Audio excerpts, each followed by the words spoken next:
D made a smut film. What's up, guys? This is It's Always Sunny in Philadelphia review, and I really did like this episode. Actually, it was not laugh out loud funny, but it was very humorous because of what the gang and what Dee did in the very beginning of the episode was basically she did a art film, or she considers it an art film, but actually she made a smut film, a Cinemax film basically. And the gang's like, Dee, that's not art. You made a smut film. You made a porn. And he's like, no, that's art. You just don't understand. Like this is, they're like, okay, first of all, that's Richard Geeko, whatever his name is.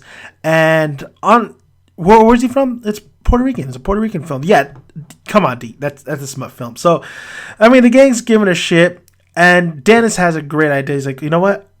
My erotic novel is art. I can make a film off this. So he has that going, and Mac wants to prove a point. Like, no. Charlie's doodles could be considered art. I can take them to an art gallery, put it up, and people will not know the difference. And it's so funny because like some of the art that they present in this episode, and they put Charlie's art up, it's like you don't really notice the difference. Honestly, I'm not an art guy, as you can see. I like posters. I like movies. I like memorabilia. But when it comes to art, I don't know jack shit. So when Frank was in a trance in this episode, when he saw that one art, the pain and suffering that the girl was saying that painting was all about, was like he just gets entranced by this art that has to deal with, somebody living a very cruel, not a cruel, but very cruel, and just didn't have a great life. And Frank just gets captured in his art, and honestly, it looks like fucking doodles to me. It looks like doodles to me. But that's the point that this episode's trying to make. What do you consider art, and what do you consider not art? Like, what's in that category? So this whole episode, fucking Charlie he's trying to be geeko. He's doing his little accent stuff. I thought that was pretty funny.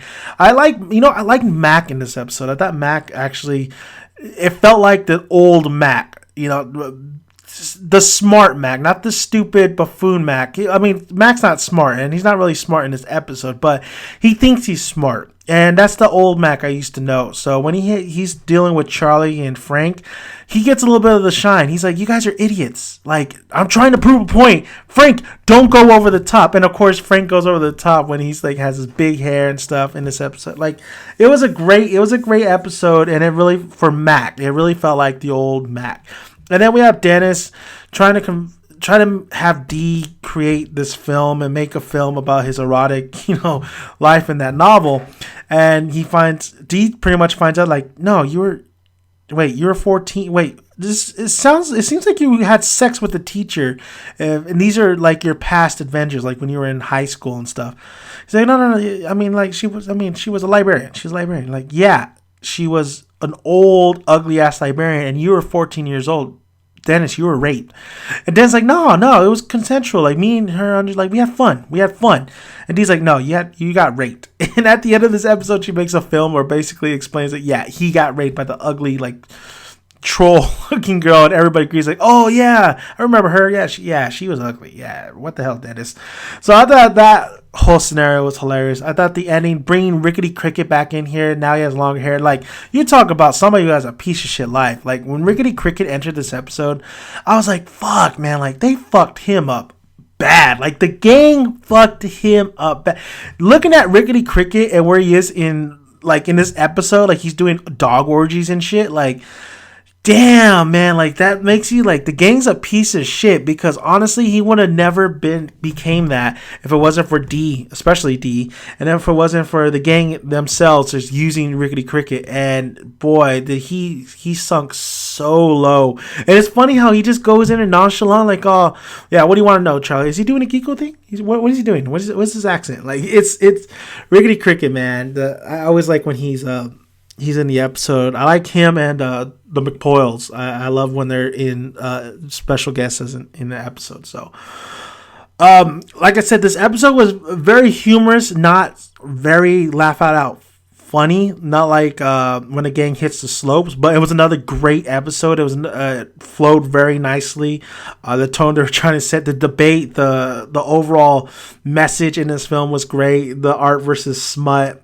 You think with the title D made a smut film, you think it would be all about D in this episode, but no, it was actually a lot of things going on in this episode. A lot of different side stories. You had Charlie, Mac, and Frank. You had Dennis and D, and you had them like separate the story. Like it was great when it all came together at the end, especially when Dee presented their film, when Mac did an art opening and tried to convince this woman like this is art. This is rickety cricket art. Now how much do you want to pay for it? So overall I thought this episode was really great. Actually, I was very entertained, and so far this season has been good, has been great. Actually, it's really shocking how we're so far in the game, and Always Sunny in Philadelphia is still kicking ass, and that's great, man. And this wasn't a rehash. This is a new material type of episode. The only rehash you had was when Dee was trying to make her credit video, like showcase her talent, and she only has like little clips here and there, especially past episodes that she acted in. But overall, Always Sunny in Philadelphia doing a great job, great episode. Check it out. Thank you guys for listening. Please hit that subscribe button. Would really appreciate it. Like the video if you like it, and comment below. Love to hear your guys' thoughts on this episode. I'm Dan Mankey, Daniel's son, and I am out here. Bye, guys.